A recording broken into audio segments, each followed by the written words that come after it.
These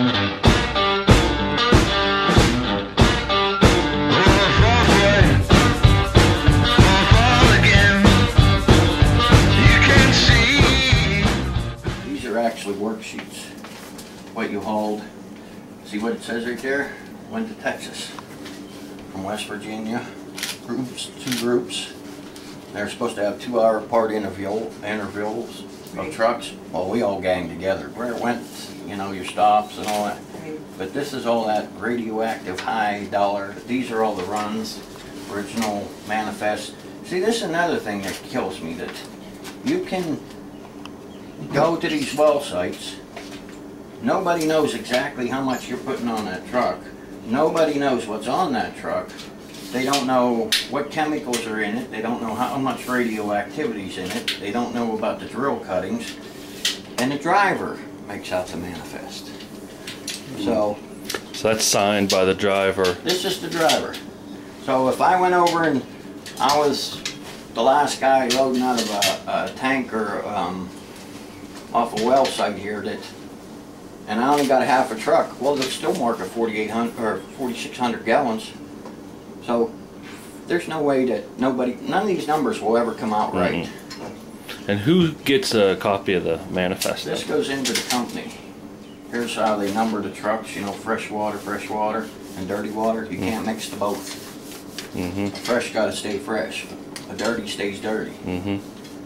Super suckers, them's probably so hot that if you put a sparkler next to them, ba-boom. Because of the contents? Because what they take out, these take out the first drill cuttings off the wells. Okay. So that's the heavy stuff, the mud. Well, they were sticking us in the trucks to clean them out with shovels. See all these runs we took? I never turned a log in for nothing. Here's every log from day one. They're throwing them wet mud hoses up on the side, so them hoses are anywhere from 8, 10, 12 feet long. There's anywhere from 6, 8, 10 of them that they throw up on the side of the truck wet. Well, you're going down the highway, that air is going through that, the people in the car back here is getting exposed. Randy, we've often followed trucks. Actually, it's Robert who usually does the driving, and we've got a picture of a truck with a valve halfway open and running out. So did you guys did they ever tell you to do things like that, or did you ever see other truckers do that, or hear about things? What was that restaurant up there where you got off the knuckle, where they had that truck backed in there and the guy sitting there emptying it off into that big ditch? Pulled back up in it. Remember that little restaurant when you come out of Troy and you went through, when we started out going up 6?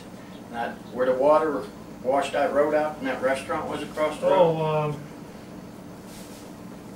I seen one truck in there, went to the restaurant when he got something to eat, come out, the truck was empty.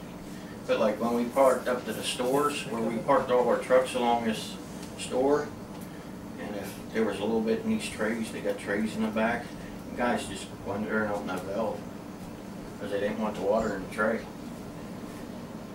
But I seen guys where they went up and they were in a hurry to get loaded and get in line because they wanted to get home, that the blow-off valve would be half open and it'd be going up the road and you'd see a line of water.